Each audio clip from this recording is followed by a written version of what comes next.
What up, my freaks? RuinousInsight here with part 64 and the second last part of my Total War Warhammer 3 modded Malekith campaign. I figured this might be the last part originally, but you know what? I think looking around the map, there's still a decent number of battles that we have to get through, and yeah, I could probably do it in like an hour-and-a-half episode, but that's a little bit lengthy, and those just take so long to upload. And on top of that, I don't know how many turns it's going to take to hunt down Draika and destroy these factions for good. Plus we have the other bonus battles that I want to get to, so we'll separate it into two. Anyway, 2 more episodes to go. This one will be focused on one big battle. In particular, 4 enemy armies standing in one spot, and only Malekith and the Shellray can still move. Malekith is also hurt, so let's just say this should be pretty darn interesting. In terms of what we are going to do, let's start off by assigning some skill points and then moving into the fight.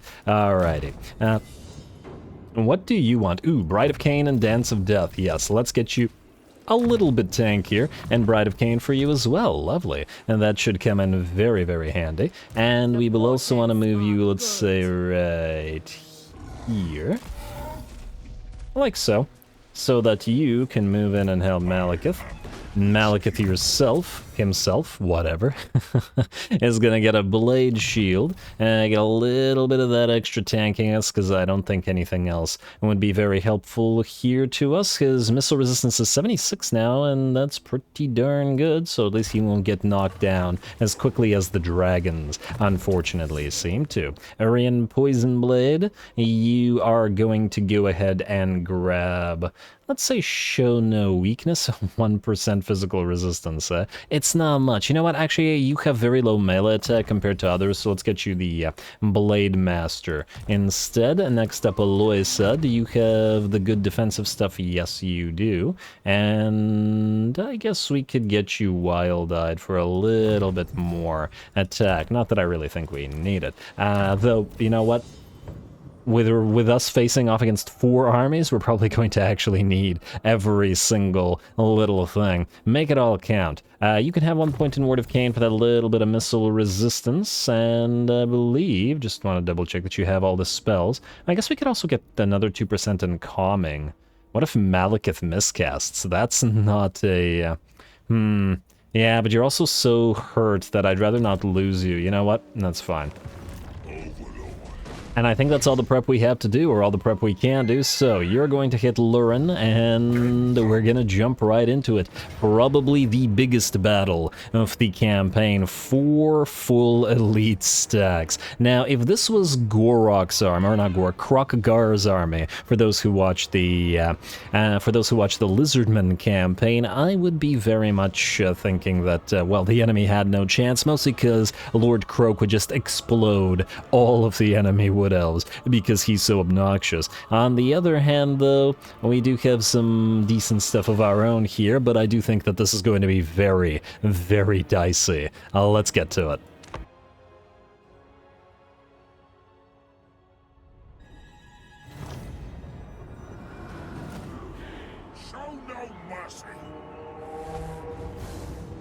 Alrighty, I'm not sure you'd have a choice to show mercy here, Malekith. There are a lot of enemies on the field that we're going to have to deal with. 4 full stacks, endgame stacks, all at the same time, and all of our single entities are at half HP and very vulnerable to enemy range fire. We do have 2 armies versus their 4, plus a smattering of units from the garrison, although if, well, hopefully we won't need to use them. I did leave the reinforcements coming in here, though we could have actually switched it to come in here behind the enemy army. I decided not to do that, as it would then take them far longer to get on the field, and Malekith would have to be dealing with a lot of stuff, or his army would have to be dealing with a lot of stuff by itself without help. Anyway, Malekith is going to start off this particular battle himself, casting many a spell, Chill Winds, Dragon Breaths, Blade Winds. We also have a Rubric of Dark Dimensions and that Serrated Wind thing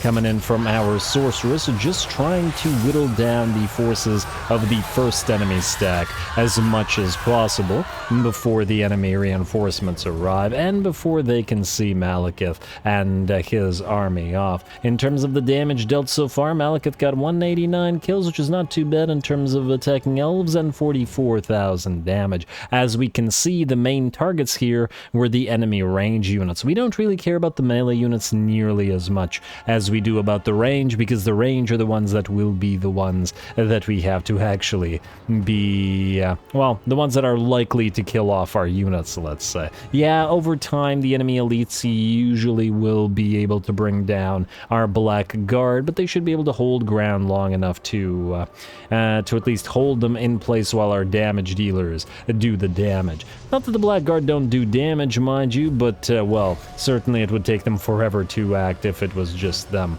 Anyway, looks like the reinforcements are here, and the real battle is about to begin. We also gotta remember that this is just the first wave, let's say, of reinforcements, as there are 4 full stacks. Man, that's a lot of Wood Elves. I don't know if we can pull this up, but I'm hopeful. I'm hopeful, but, well, we'll see. Anyway, we're going to take damage regardless, I think. We can't really escape it. Once again, though, as soon as the enemy continues to move towards us in large numbers, we will continue using all the spells at our disposal to dish out the damage. Malekith is also back up to about nearly 2/3 of his HP, as he has recovered a little bit with his Soul Stealer, but damn. Damn, that is a lot of enemies, and our reinforcement army is on the field. It is also unfortunately damaged, and it will also take some time to get here, though at the very least, the Witch Elves and the Sisters of Slaughter should come in very handy, and we'll once again use them to try to loop around the enemy backline. Essentially, most of the enemy infantry will try to go here. We'll try to block them off in the woods. I kind of made a mistake in that regard to some degree, as I probably should have either backed off a little bit or possibly even gone forward, so as the enemy couldn't fight in the woods, with, well, them being Wood Elves and having the better advantages there. But nonetheless, we'll try to hold as many enemies alongside this pseudo rock wall whatever, and this one, the impassable terrain and whatnot, and hopefully keep them there while our other units loop around and hit those enemy range units, and there are so many. Looks like they will be continuing to target Malekith. Unfortunately, as we've tested before, he does have the maximum amount of anti-range protection, at least as much as he can get, so he's not going to take a crazy amount of damage to them, but will still be vulnerable. Another Rubric of Dark Dimensions coming down, as we do have several of them, and, well, it's just try to hit anything and everything at this point in time while we hold the line.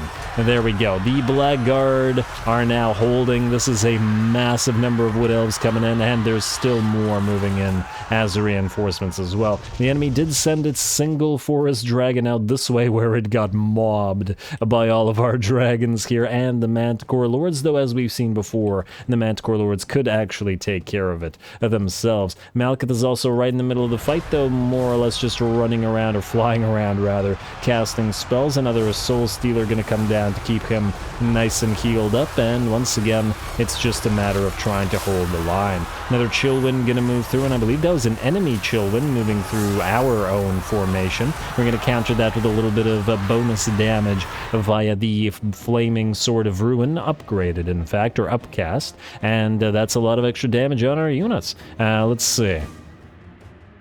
116 weapon strength, 71 fiery damage as well, which will hopefully come in handy, though damn, these guys have decent fire resistance once again, but, well, what can you do? This is just a huge mass of infantry facing off against each other. That said, while the infantry are doing that, it is time for the dragons to move in, not so much because, we need them to do damage, but we need them to stop the enemy firing at us. It's just too dangerous. Another Rubric of Dark Dimensions in the biggest blob of enemy infantry, and we're going to follow that up with yet another spell.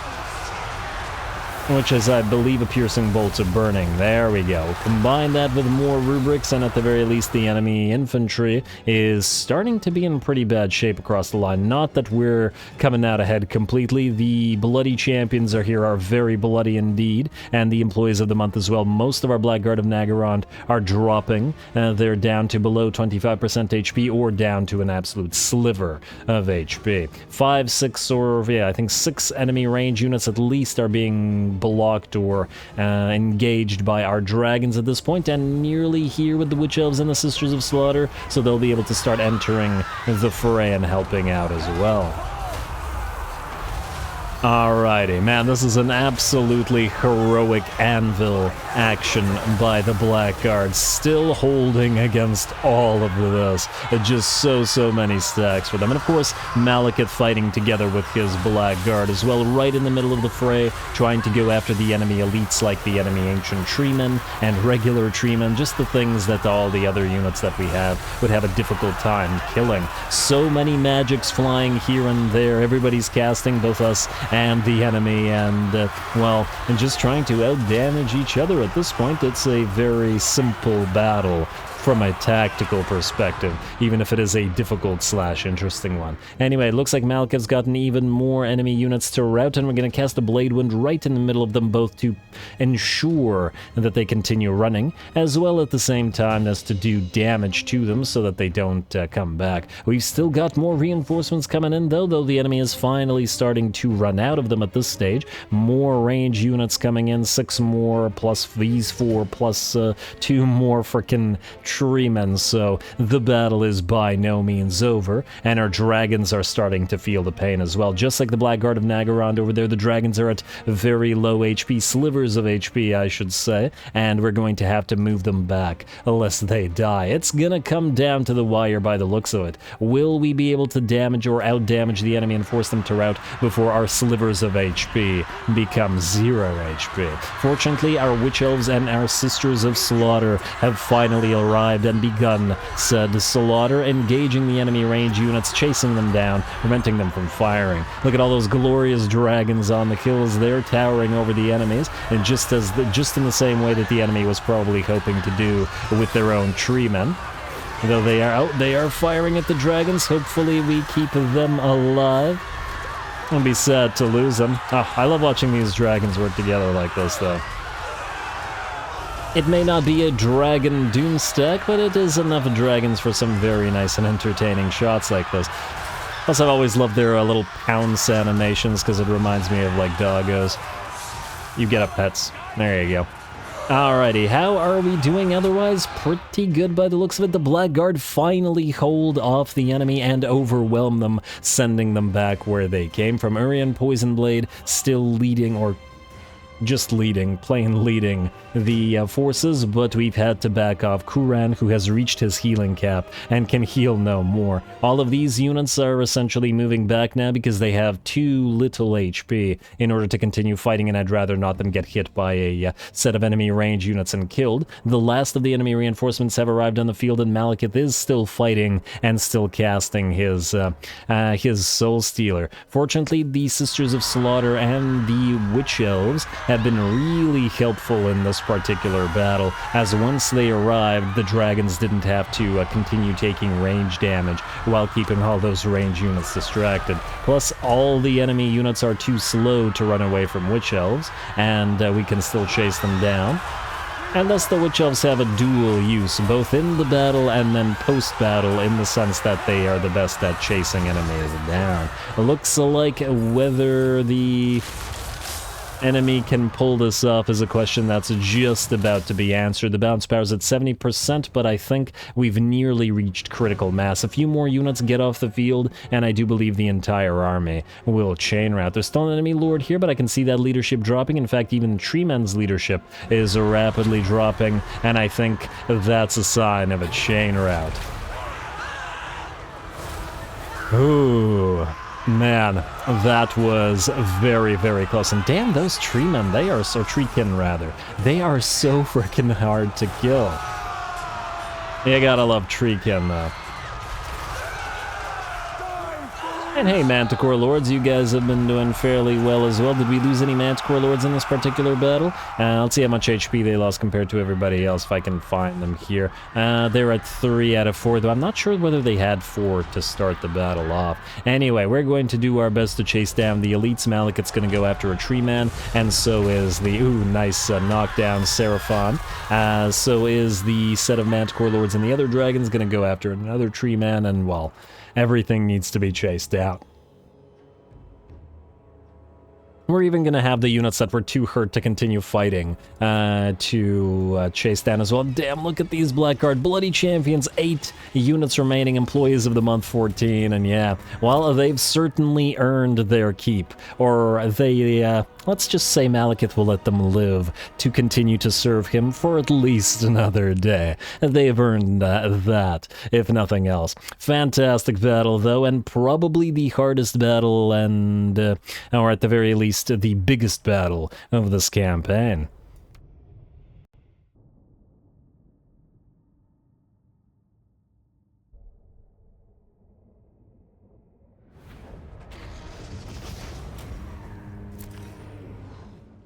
Ooh, alrighty, that was very dangerous. So many units came so close to giving their all for the for their Lord Malekith. He got 575 kills and 130,000 damage. The Death Hag, 63k damage and 305 kills. Very respectable. In fact, the Death Hag out-deathed the Sorceress of Fire, which is damn impressive. Though, to be fair, the most of the casting came from, or a lot of the casting, I should say, came from Malekith, so yeah, she didn't quite have as many chances. 20k damage on the Shadow Fire Guard. The Bloody Champions nearly dying, but managing to survive and living up to their name, being both bloody and champions, and I'm glad all the dragons managed to survive as well. What a battle. Damn. That was so many Wood Elves, and it was so concerning right down to the wire.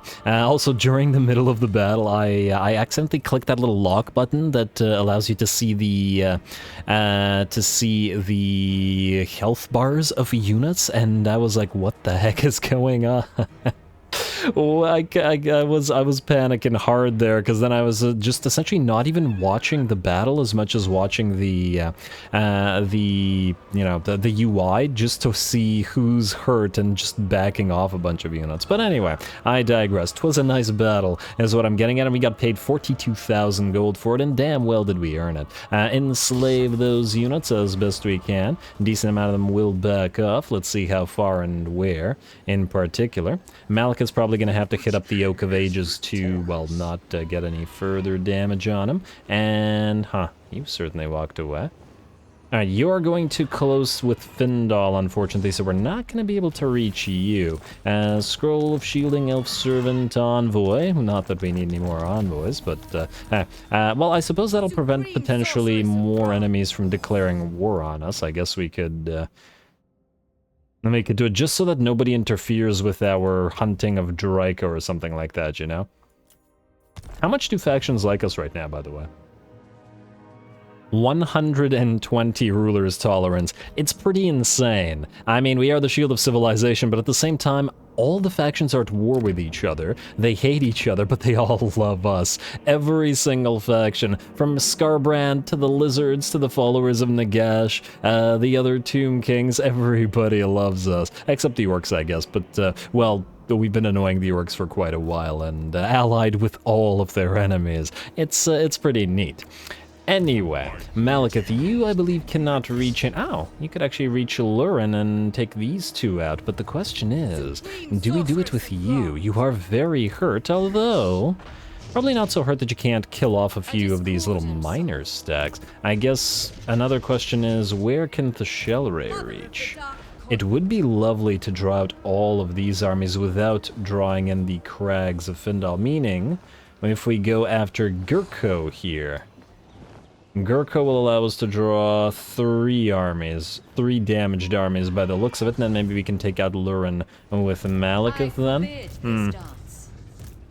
Something along those lines. We will have to be a little bit careful, mind you, but we should be able to achieve that. Though I'm a little bit worried about the Shell Ray not being able to move after.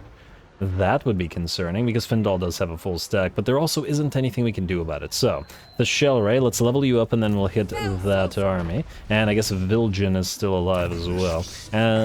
What do we get your points? Ah, Flashmaster. Lovely. And what about you? You have Pain Compliance, maybe Knightly Prestige should be next? Yeah, I think Knightly Prestige. Let's get the Shell Ray a little bit more in defenses as she's close to dying. We are also going to grab... You have Dance of Death, you have a Word of Cain and Bride of Cain. What can we get out of here that would be good for us? As in to help us in this particular battle. I guess Impassioned. You are fairly fragile after all, Death Hag, so clearly you can certainly get... you can certainly get killing. Let's just say that. You, I guess, are also going to go for Impassioned, and then you are good, which means we'll attack... Hey. The army, not the hero. We'll attack you. And I hope I got this right. Alright, 3 very badly hurt armies, and... Oh! I can actually auto-resolve this. Yeah, okay, good, because I know this is gonna hurt, but... I don't want to waste our time. Hurt or not. Let's see how badly. Pretty badly, but at the same time, at least our time's not wasted. Enslave and destroy. There you go. And now the Shell Ray... Oh, you can reach Lurin. You can also read... No, we can't do that. There's 1, 2... Wow, there's actually... Oh, what the fricking hell? You look how much... You're at max healing rate? Are you kidding me? Are you at max healing rate as well? Okay, this one is not healing, but it might be because they lack a Lord. That's still very concerning regarding Findal. Because they have a full stack at the Crags, they have Findal's stack, and then they have this, which will be at more or less full HP. Now, if the Shell Ray moves here, will she be able to get back to the Yoke? Because if Malekith could reach... Malekith can't reach Vil'jin. Damn you, Vil'jin. This doesn't seem important, but it is, guys. It is. Trust me. Why won't you ever trust me?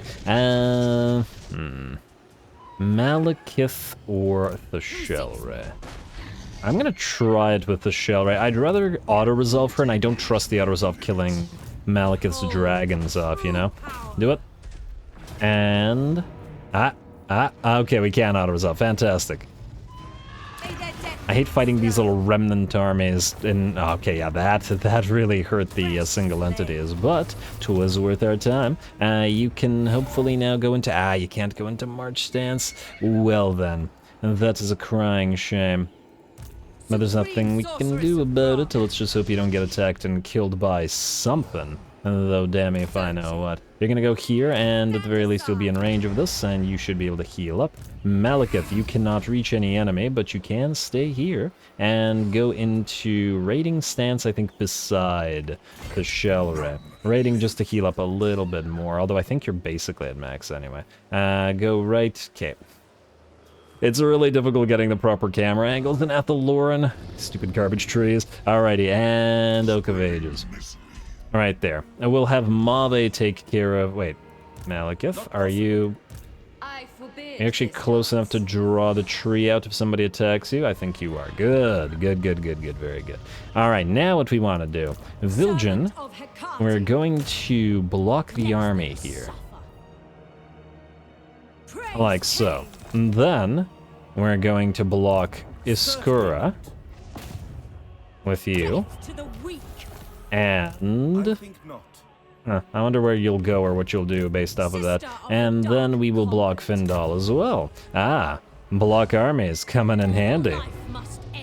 And there we go, fantastic. The minus 58%, well, he can still reach Waterfall Palace. It looks like he can actually reach anything he damn well pleases, so that did nothing. But at least it seemed to have done something for the other lords. Anyway, Athalurin has the one fight remaining at the Crags of Findal, but I do believe we should be good to end the turn, yes? Double check that anybody is not in position, though. That should be. We should also get a temporary lord at the Waterfall Palace just in case we get attacked, and let's go for a...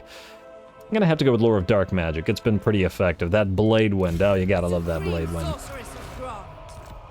Alright, and you're on your cold one, which makes you a little bit slower. Let's put you on a Dark Pegasus instead. Get you your Martial Name of Power, because Revered would be pointless, because you won't have anybody with you right now. Then let's get Chillwind, and Inspiring Presence in case you have to fight, and probably Power of Darkness. Evasion, Earthing, because you're probably going to miscast, and then let's also get you. Oh, I'd love to get the Word of Hecate, but we can't. Soul Stealer, just in case. Doombolt, Arcane Conduit. If you're going to cast, you can cast Blackstone, Physical Resistance, oh, not bad. And Blood Scourge, oh, that's even better. Hunger and Frenzy, we could have actually made you a fighty lord if you weren't, well, if you ever got your Black Dragon, but it's a little bit late for that. Now I believe we're good to end a turn, so you guys are good. I hope I didn't forget anything, because a turn does need to be ended, so that we can hunt down the rest. Alright. And skip. Siege equipment, yeah, that's fine. Commandment available in Lorelorn. Yeah, we should probably do it. Let's get to you. Ooh, to read Darkport? Nah, sacrifices for Kane. And let's also do this, to get a few more defenses up and running. Fantastic. Alright, now we can end the turn.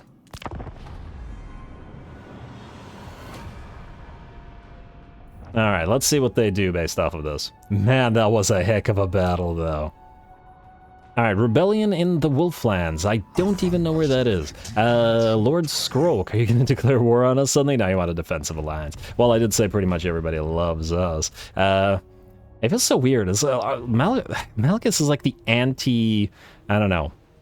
Anti-most of the evil factions, in the sense that usually you're surrounded by enemies that despise you. And oh wow, look at that, Orion's back. Huh. Do we move Malekith in to kill Orion just because we can in a one-on-one? I think we do. It's the end of the campaign, right? I can't. Yeah, we're gonna do it. It's stupid. It's stupid, and it's unnecessary, and I'm gonna do it anyway.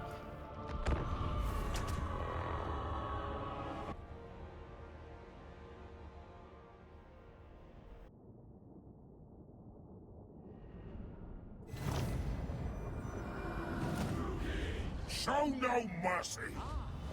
Alrighty, I think for the last 3 or 4 times that Malekith has made a pre-battle speech, he has said, "Show no mercy," though I suppose we brought so much misery to the world, it's already nearly misery for all, and we're just making sure that there's no mercy left on the table. Anyway, the last battle was an actual gigantic battle with so many units, but this time around, this is just a silly little fight, because I want to see Malekith fight against Orion directly. Lovely little waterfall thingy here, though you'd think that the rocks like this would have been worn a little bit smoother. Oh, I suppose that, yeah, okay, no, it's fine, never mind. Never mind, not critiquing the terrain at all, it was just, it looked different from a distance. Anyway, I'm going to speed this up while we get into position. Malekith is still very much damaged, and we still have all of those very badly hurt units from the previous battle. Malekith going to do the dance, a zigzag towards Orion, and cast a few things just to annoy them. Frankly, I don't actually care about bothering with the enemy units in this particular battle, so I'm perfectly happy to cast whatever and anything we can to kill them off, just so that Malekith can face off against Orion without, well, let's just say without interference. And just move around Malekith. You're still taking range hits, but at least with the Soul Stealer, you should be healing up nicely. We're also going to move in Mr. Urian Poison Blade to help out, and cast another Rubric of Dark Dimensions on whatever units he can reach. Time for Malekith to get his quarry as he meets Orion on the battlefield. Of course, Orion is a fairly decent lord, and one of the reasons I wanted to keep back all of our dragons was I'm very wary of a amber spear hitting a dragon and knocking it out of the sky. Not as wary of that happening to Malekith, however. No amount of arrows hitting the back of Seraphon will bring him down because of the resistances he has, as the enemy just doesn't have the units it needs to chase him down. Anyway, there's that lovely pounce animation from the dragon. You get pets for being a good boy. And we will now continue bringing Orion down, though he's looking pretty much the worse for wear at this point. A few more hits and Malekith should be able to bring him down, though it looks like there are units interfering with us getting the big old beast man. Alright, get out of the way, please. There we go. And now our own units are arriving on the field. I don't actually want them to attack Orion, so they're just going to ignore him and go after the units that are behind him to allow Malekith to finish off the duel. Wouldn't want to steal Malekith's kill here after he somewhat worked for this. And there we go, down goes Orion for one last time. Talzin is pretty much, well, in very, very bad shape, and we needed to make sure that we killed their lord. I am glad that we got the chance to end the turn to allow Orion to respawn, because this does mean his faction will die with him. Anyway, let's speed this up a little bit, just for a few seconds, but wait, it is an interception as I recall, which means we don't actually need to chase anybody down, and we were only fighting this to kill.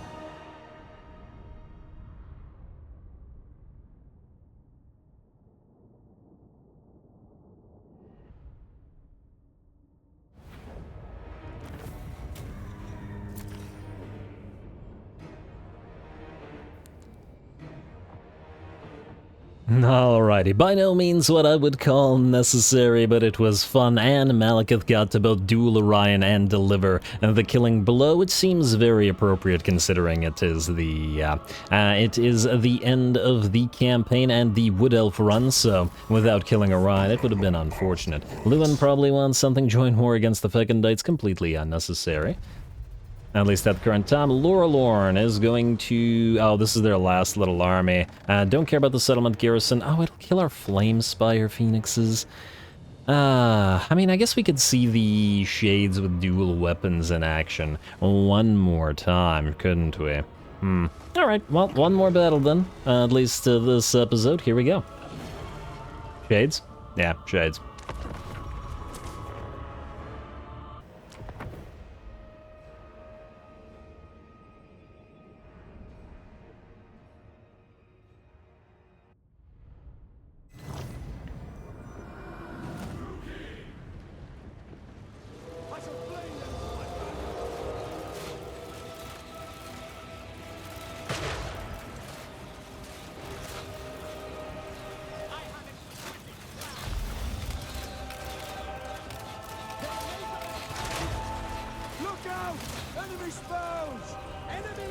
Alright, sorry about that, had a little bit of a coughing fit, so I had to mute myself, but, well, you know, we were still watching the Shades do their thing. Probably not what I would call a strictly necessary battle, but we've certainly reached the point where we can pick and choose and fight our battles just for fun. And, oh damn, that's the key I used to mute myself is apparently the key that slows down camera movement considerably. Wow, okay, huh. Now, on the bright side, it'll make it a little bit less janky. It's a little bit difficult to actually get it into position, as in the camera. Slaneshi giggle. Anyway, let's see how the enemy are doing against our pile of Shades here. Pretty badly by the looks of it. The balance of power is about 70% in our favor, and none of our Shades have taken any damage. In terms of the setup here, though, I did move the Cold One Dread Knights and the Executioners over on both flanks to block the enemy off, since these are garrison units, and we really don't care about them. Though I guess we can watch them fight a little bit. Huh, what do you guys think of the camera moving slowly like this? Maybe I should make some more use of the camera speeding up and slowing down, rather than using the regular sort of fast camera that I normally do. Never actually considered doing this on purpose, but now at least a little bit I am. And hey, we're actually getting some use out of the shielded units of Dark Shards. Haven't used them throughout this campaign a lot at all, have I? Granted, I prefer melee for my Dark Elves, so I don't abuse their range capabilities as much as one might or probably should, considering considering Dark Shards with shields are just amazing, both in terms of easy access to armor piercing and the fact that the shields are just great in terms of range exchanges. And it's funny that I say that I don't use the, or abuse the Dark Elves' range capabilities too much when we're fighting with an all-shade army. But hey, this army hasn't had a lot of screen time throughout this campaign. Anyway, the battle is nearly ours, and looks like the Shades have nearly won it while I was busy digressing as I do. Wasn't really paying too much attention, and one of their Knight Assassins got charged by the Wild Riders, but it looks like we should be fine, and we can even move some of our Shades into melee to use their dual swords and cut a few of those guys down in melee, which they also haven't done a lot. Alright, stab away, don't just hold your crossbows. There we go. Took them a little bit of a while to switch weapons, didn't it? I guess the unit didn't consider itself engaged for quite a while. Alrighty, well, scream all you want, the battle is nearly over. We still have to bring down, well, I was about to say bring down the Treekin, but that isn't probably in fact the case. That's just not going to happen in melee, so we can just kill off the rest of the enemy army, and thus the battle will be ours, and the Treekin will just be left to run away and not have to be brought down very, very slowly. Although, actually, they're nearly done for as well. Well done to the Cold One Dread Knights. Anyway, a quick little Bolt Storm battle once again, and I should say the very last of the Bolt Storm battles for this particular campaign. Sharky is also nearly at full HP, which is nice, and not that I think we will need her to have any kind of HP anymore. A very, very nice Sharky.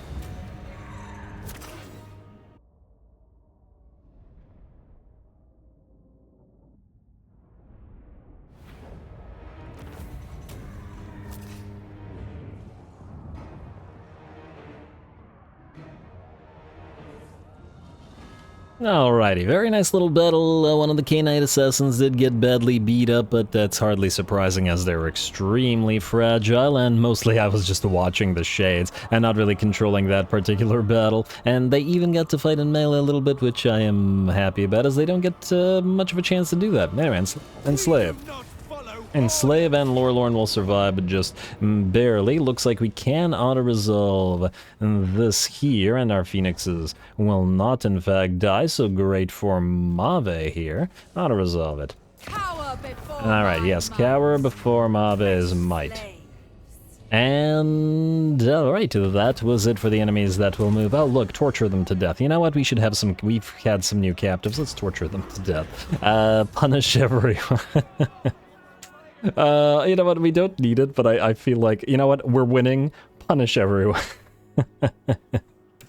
Just do it, I just find it funny. Raise everyone's tax, you just raise everyone's taxes as well, but no, it's a little bit too much. If we need to end another couple of turns, I'm worried that there will be a... I'm worried that there might be rebellions, and that's unnecessary. Bowman of Orion destroyed, Talzin destroyed, Torgavon destroyed, and defeated Orion. Oh, could have used these buffs for forest battles before. Maybe I should have tried to target him with Malekith a little bit. But anyway, okay, don't care about that, don't care about all of this or any of this. The Blood Banner, another organ merchant, and oh my lord, that's a lot of stuff. But he's ignoring our trespass warnings as well, which ain't so great. Oh wow, would you look at that, 987,937 treasury. Oh man, we almost have... Wait, Kildanos. Wait. Will this give us 13k? I doubt it. 3.7k, oh, game. 992,000. Oh, Lorelorn destroyed.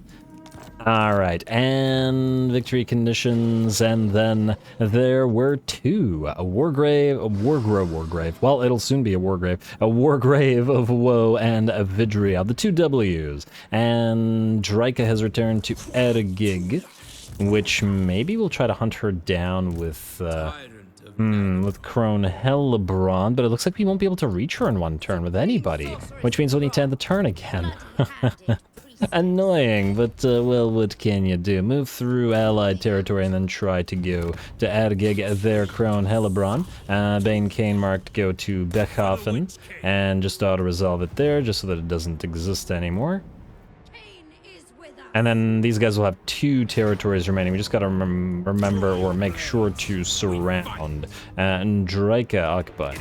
Probably could have looted and occupied, but oh well. Doesn't matter. Anyway, with that, we are out of time, and then there was one episode remaining, that is, so next episode will be the finale. Malekith will hit one last target in Athaloran, which will be the Crag Halls of Findal, so it'll be a defended target, plus the garrison and the stack, which should be nice. And then, in addition to that, we'll have a few bonus battles. Lokir, maybe, if we have time, but Malice, who's been sieging Snake Gate, will have a duel against Miao Ying. We will hunt down Drika, and that will be the campaign. Should be a nice little couple of battles. Stay tuned for the last. Don't forget to leave a like and comment. All glory to the algorithm, and thanks for watching.